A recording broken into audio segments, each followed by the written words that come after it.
What's up, guys and gals? Welcome back to the Nerd Castle. Today in the world of indie games, we're going to be checking back in on an old friend. This was a demo that I enjoyed. I thought it was pretty sick, and it's a little game called Synergy that we checked out about a year ago. This time around the block, we're taking a look at the 1.0. The game is graduating from early access, and in fact did so very, very quickly.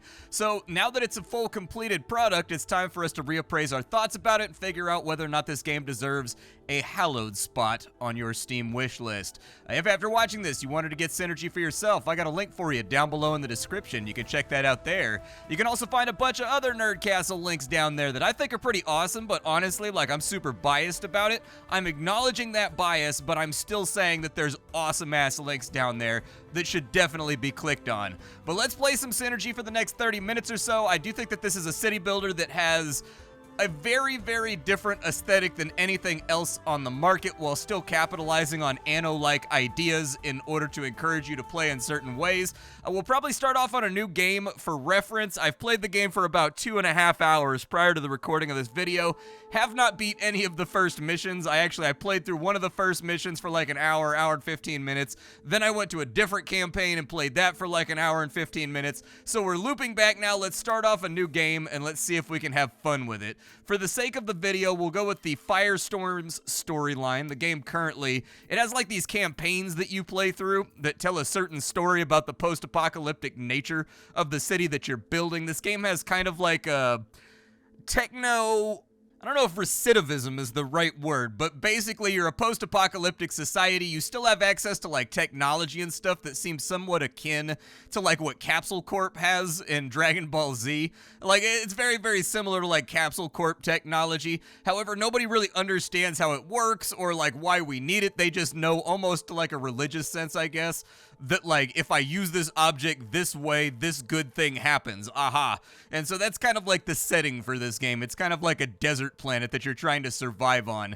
In Last Resources, a group of volunteers is set up near the springs of Bakalan to supply the villages in the area, but their stocks soon find themselves depleted whenever the heat wave comes, and the water distribution system is struggling to match up with the task. Okay. Let's kick it. We'll put it on balance mode, which is like the normal difficulty. In this game, you're trying to build a city that creates a score that will rival other people's scores. And so I'm not a big fan of score attack gameplay. I tend to prefer things be more emergent, and success failure is based on like what interesting things happen during your run a la RimWorld, but it is what it is. All alone, the last children of mankind, or so they feel. The well of their hope has now run dry, just as their lakes and aquifers did long before. With their backs against the wall, several villages sent representatives to search for water in the province of Bakalan. Heavy is the burden that weighs on our shoulders, for without us, our homes won't have as much as a single drop to drink. After a long journey, we finally found an area where hot springs are aplenty, but we still have to build a station capable of treating the water. We need to lay down the groundwork, otherwise we won't be able to build anything at all. So here is our society, and honestly, go ahead. The first thing that jumps off the screen at you about this game is just how utterly gorgeous this sort of Mobius-inspired Jean Giraud art looks. This is one of those city builders that they've got everything upscaled and downscaled, so no matter what height you view the map from, all of the pixels and all of the lines and all of the pencil strokes, or however they drew this game, I'm guessing it's done in ink pen.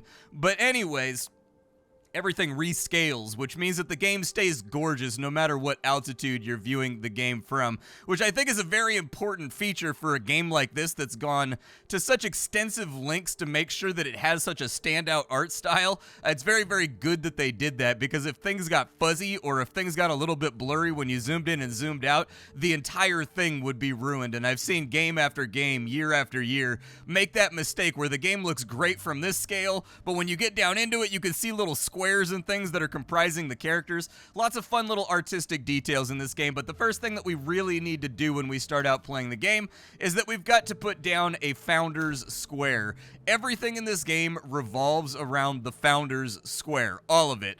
So these squares, you're gonna have to plop them down every now and again, and in their baseline tier 1 form, they don't really do anything except supply the bare basic criteria for things to surround them, like houses or whatever else. Houses do need to be inside the radius of this district. However, as you get further on into the game, this will upgrade in like 10 different ways that interacts with the type of district that you're trying to build, whether it be a crafting district, whether it be like an agricultural district, whether it be a residential district.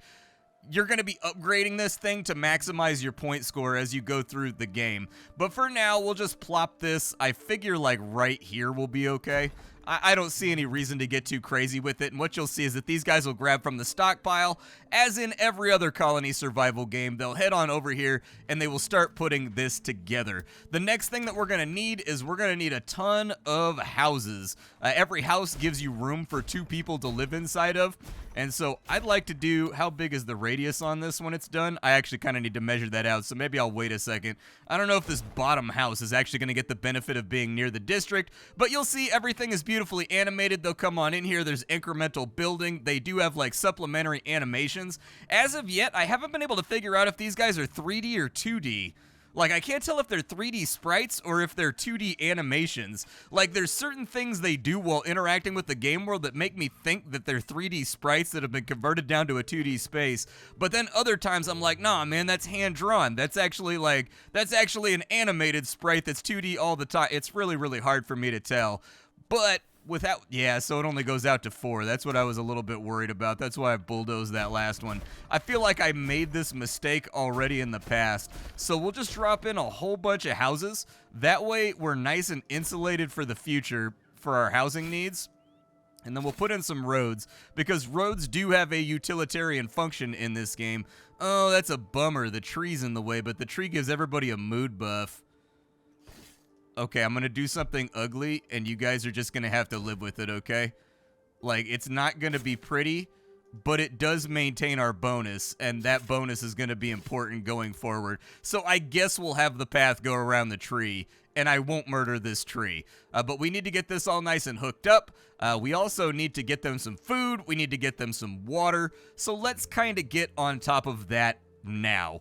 A good thing to do right here at the beginning of the game is let's just kind of like draw out roads a little bit. I know that people hate square-based building, but I'm sorry. I'm a product of the United States, all right? Every single one of our cities is just a giant concentric mass of rectangles. It has to do, for surveying, there's a thing called township and range, and it's basically a number of squares that subdivide down into smaller squares, and it's how land is parceled in the United States. That's how you purchase property, is on a township and range grid, and so that's why everything's a square, if you ever wondered that about the United States. Everything is a square because it's easier to organize, it's easier to expand, and also parcels of land are largely sold that way. And so it's like a really, really old, outdated way of parceling out land from like the 1800s that we just like never really got rid of because too many of the things that we do are already based on it. It is what it is. And so when you see me building in squares, I am what I was raised to be. Just a square building mofo. All right, we got to get a science lab. We could put the science lab kind of like anywhere. It doesn't really matter where this goes. It does give a bonus for education to all the buildings that are around it. It makes them like slightly happier. So maybe we'll try to wiggle it in down here. That way it's giving its benefit to these housing districts down here. And so we'll get that going. We are going to have to start. This is going to allow us to start. This game has like a big focus on botany and researching plants because we don't know what anything is. I don't know exactly how that happened, but it goes into kind of like the Lost Tech post-apocalyptic vibe that the game is going for, that we're sort of like a tribe that's trying to expand its way back out to where we were when we arrived on this planet. And so there's our field laboratory. We will assign one researcher to it. The game will give you all of the various objectives that you're trying to acquire or you're trying to complete in order to make it through the scenario. So just kind of follow these if you're never quite sure what you're doing, but you do have freedom to kind of like do whatever you want to. I'm thinking I'll have this over here be our crafting district. So this is a warehouse right here, and I'm going to have all of our crafting stuff off on that side because it all benefits from being near the warehouse. We also need to have water distribution in this area via water towers. Otherwise, people get cranky when they don't have anything to drink. This game has kind of like a Caves of Cud thing going on where water is a currency, and it's basically the measure by which societies are judged on this planet. We're also going to need to have one of these bad boys right here. This guy is a granary. It's where all of our food is distributed from. We don't have access to food or anything just yet, but we will later on, because right after we get done with this, I'm going to put down where can I put this where it'll hit all the resources in the area? Right there. That's the best I can do. Okay, then that's the best I'm gonna done. On top of that, we'll also start knocking down trees for logs. Our people don't know that we get logs from trees yet. They haven't extrapolated that very simple natural fact, but we can still chop down the trees. They're gone forever, though. This game has a big focus on the idea of scarcity, and so there's usually like 5 or 6 different ways you can gather any plant, and some of them kill the plant, some of them cause the plant to propagate, some of them do nothing and the plant just needs to regrow, but it isn't destroyed. Just kind of depends what you're trying to do. With our gatherer's hut over here, we will add 1 guy to the gatherer's hut, and then we will set up a picking job on that diluvian bush right there. And then we'll set up another picking job on that diluvian bush because we have many, many resources. This is from the top down a very resource-driven sort of supply chain game where you're trying to set up complex supply chains while also almost everything in the game requires water to craft. And so that's where the real conflict comes from. There's no fighting or shooting or stabbing or anything else in this game. Instead, you're always trying to balance out how much water you're going to need in order to get anything done. The next thing that I would recommend doing is putting down 2 pontoons. Unfortunately, we don't have enough to put down 2 pontoons right now. So instead, what we'll do is I'm going to put in a carpenter over here, and the carpenter will allow us to start refining things to make ourselves more effective. And we've more or less got most of our basics ready to rock right now for what a society needs in order to function. All water in this universe is poisoned. You need to find ways to purify it. And one of the fundamental conflicts of the game is figuring out ways to keep your water high and also to keep purifying water. This pontoon right here is the least effective way to do it, but it does give you a consistent supply. Bottom left-hand corner, you can see that there's a calendar track right here. This calendar track, seasons I think are like 40 cycles long, and then it goes through, or 40 days long, I think. Maybe it's a couple cycles. I don't know. I haven't really been paying attention to it. Nonetheless, when a certain amount of time passes, we go to the next season, and there's going to be disaster seasons where bad things are happening that cause you to get drains on your resources that sort of push and pull on your supply chain.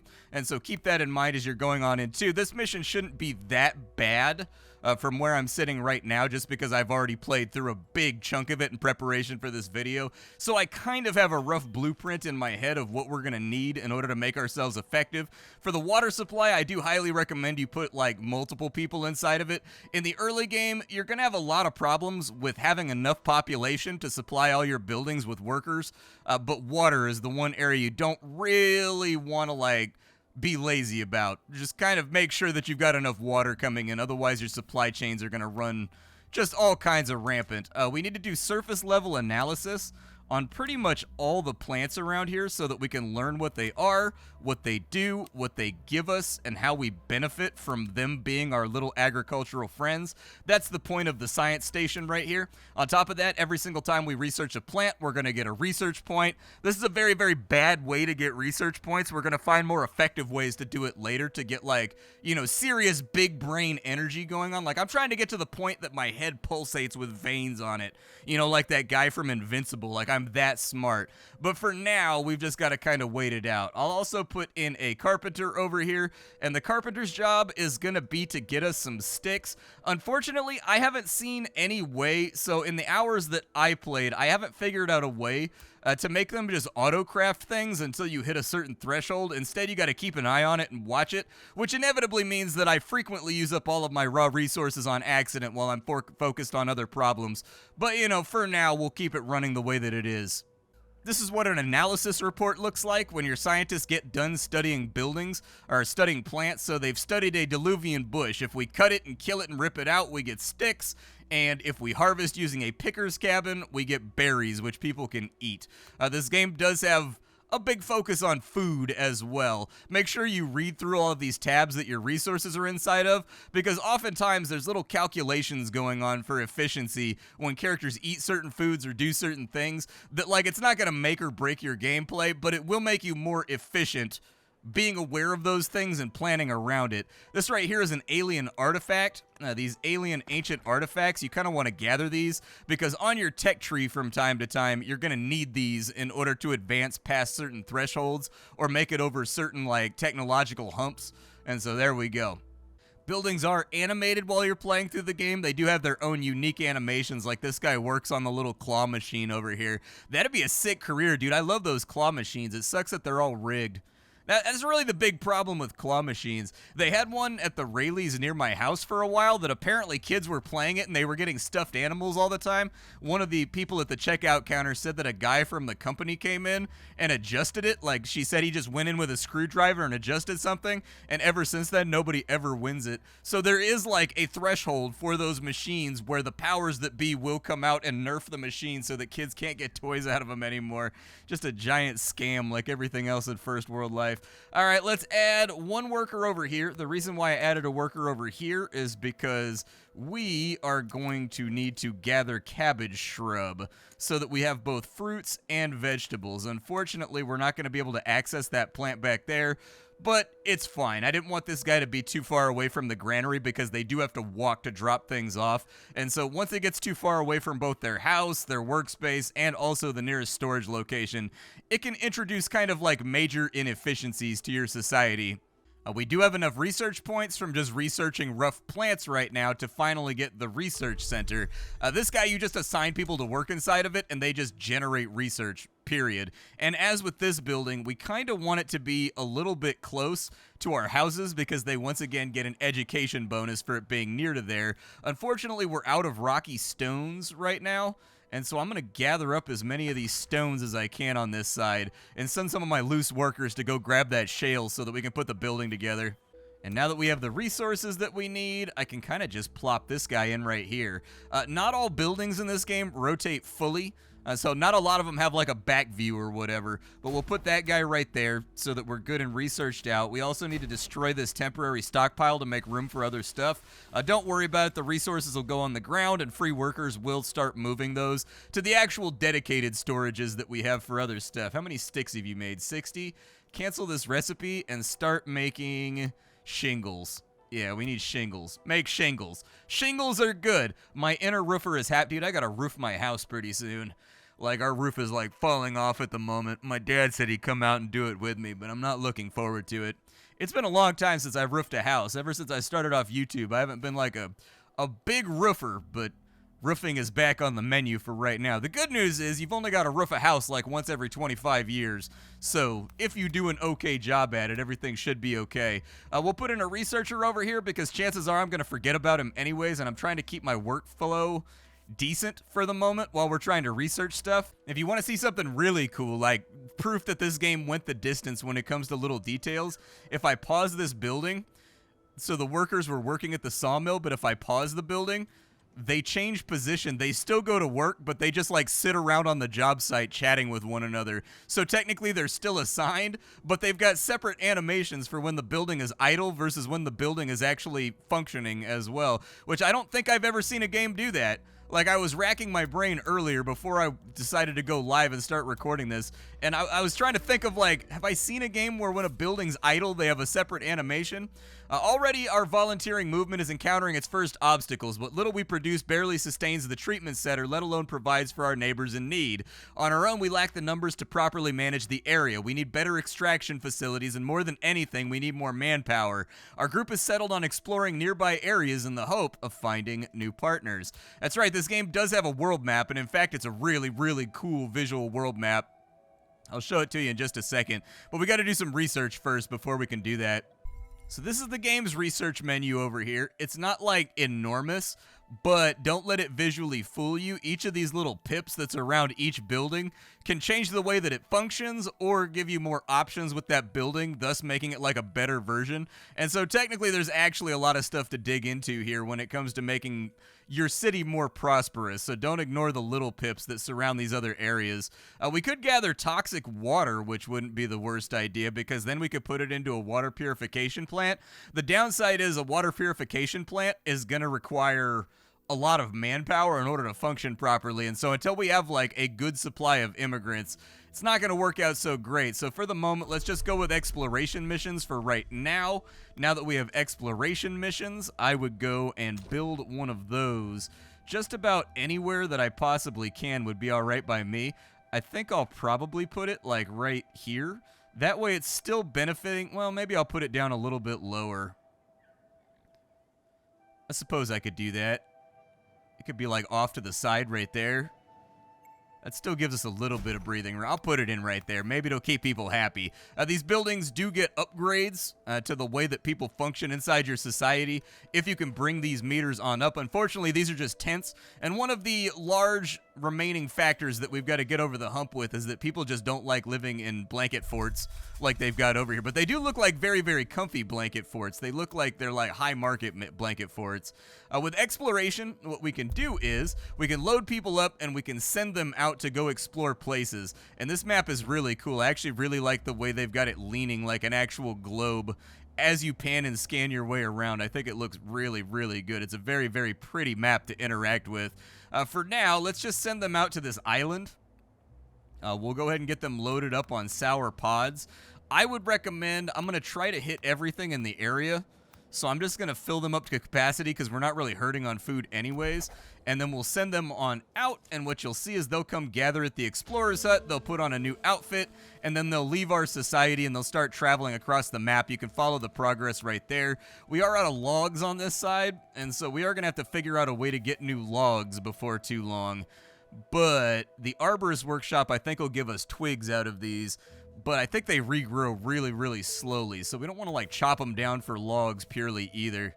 Our expedition has reached its destination. Hoping to refill their water supplies, the explorers head towards a lake, but sadly, the water's transparency is deceptive as it contains a mixture of acids that even the best filtering processes can't handle. Unwilling to attempt drinking such water, the party is about to leave when a red scaly creature bursts out of the water. For a split second, an abdomen marked with protuberant silverish veins appears on the surface before disappearing beneath the blinding reflection of the sun again. The explorers are intrigued by the unknown creature, but their thirst wears them out, and it's still not too late to look for fresh water in the nearby streams. Let's explore. And however calm the water looks, the creature seems to be hiding perfectly within its depths. While the explorers are searching for it, something else catches their attention. A turquoise glow seems to shine through the rocks. It is a familiar color that makes the whole party wonder whether there can be a tablet beneath the surface. Collecting it would require at least one explorer to stay underwater for a considerable amount of time, and the acid content is not to be underestimated. Let's come back later on that one. We can build tools, and that should make things a little bit easier. I do think it actually changes these around, too, every single time you play the game to give it a little bit of replayability, because the last time I played, there was not 3 camps around here. There was other stuff. So we'll send them over to here. They've still got, I think, 48 satiety, so they should be able to roll over here and check that out while we wait. I prefer to get all my exploration done in one big swing, so that's why we kind of over-prepared for this situation. On our research table, it does look like we can get tables and spaces pretty soon, but not right this second. Instead, let's grab toxic water gathering, and then we'll get 10 science points so that we can get the water purifiers over here, and that should help out quite a bit if we can find some more people to come live here.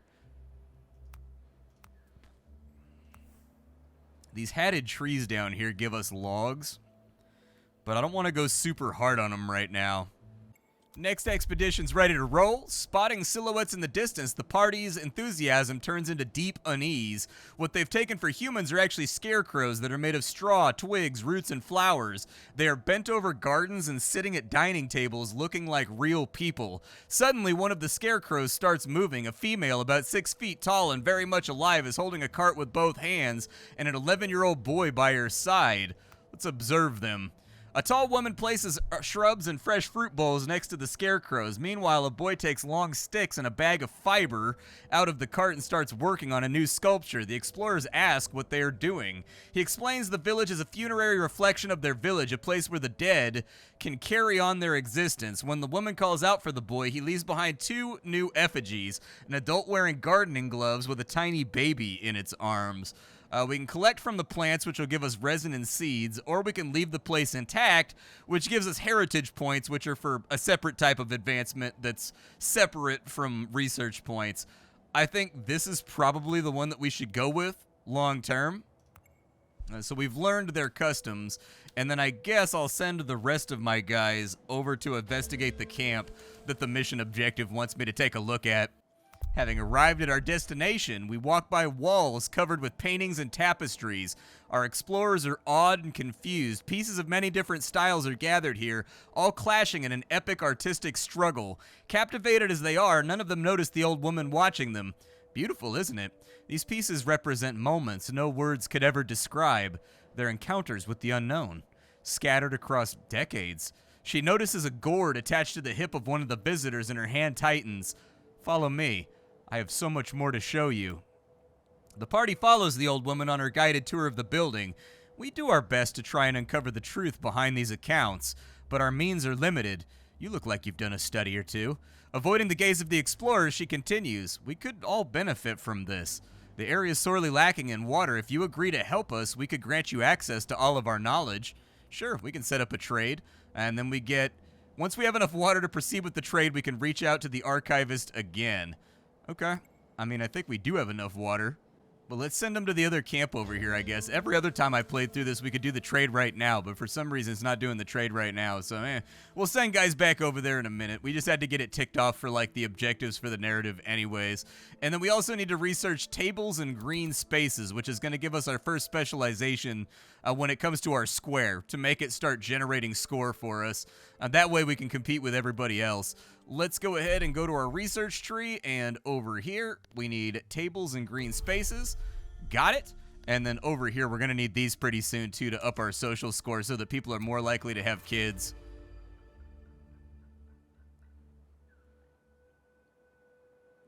Let's go ahead and upgrade this real fast. For the first thing, it always wants you to do a displays district, so we will do our displays district. I've already prepped all the supplies required, and if you click on this, you will notice that we're getting points for all of the things that are kind of placed around it. And if you wanted to know specifically what you get points for, it tells you down here at the bottom.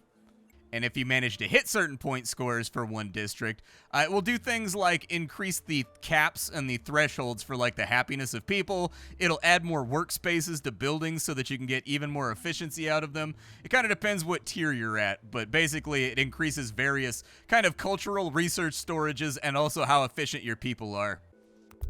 We've arrived at a new location. Searching for a place to rest for a night, our travelers stop in front of a shabby tea house.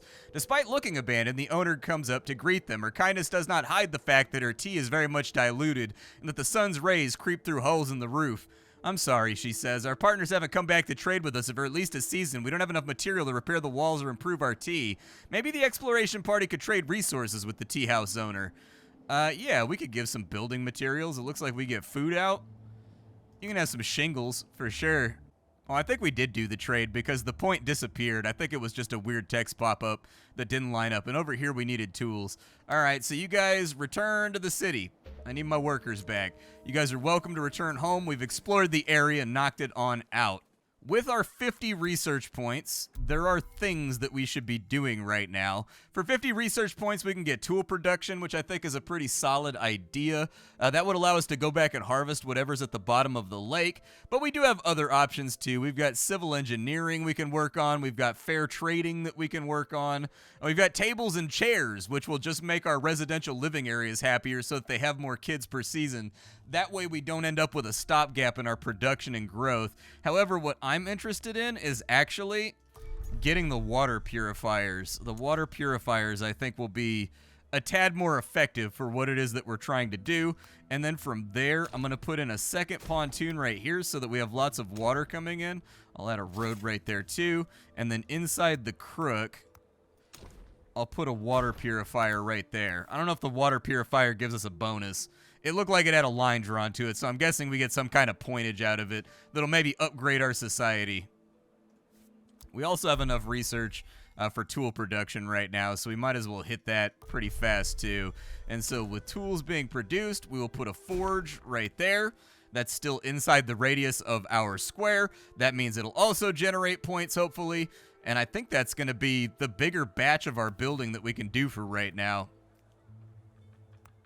We don't have anybody available that's able to go build stuff, so I've got to start pulling people off of their locations. Our expedition did just get back, though, which should help with that a little bit. If you're wondering how many citizens you got per season, just look at the little tiny green number up here. I do think that this vertical UI up at the top could be a lot like, I get why they condensed it, but I'm a big fan of a sidebar that shows me every single resource that I have instead of having a thing I have to mouse over to see what I have.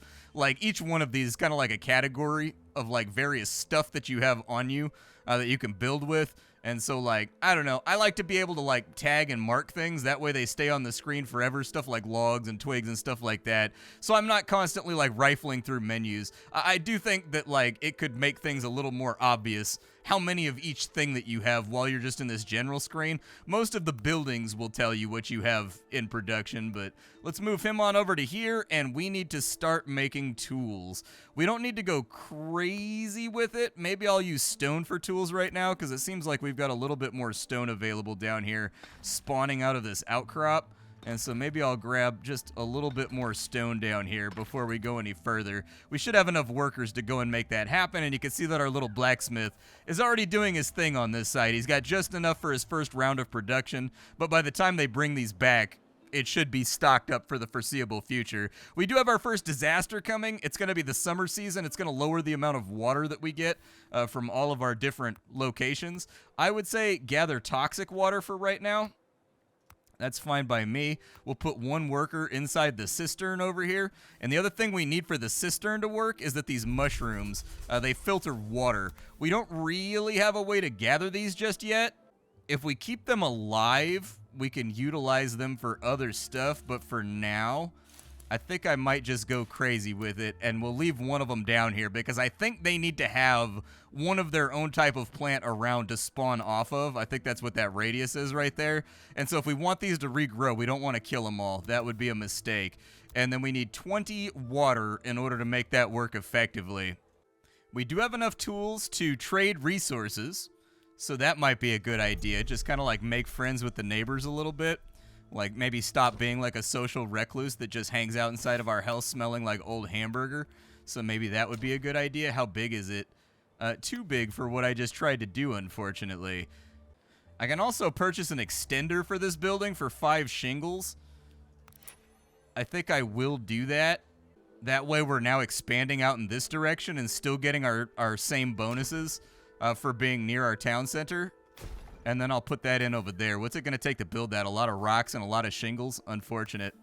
Oh, we've got a pop-up. It's invigorating to see our streets so busy with volunteers eager to help their neighbors.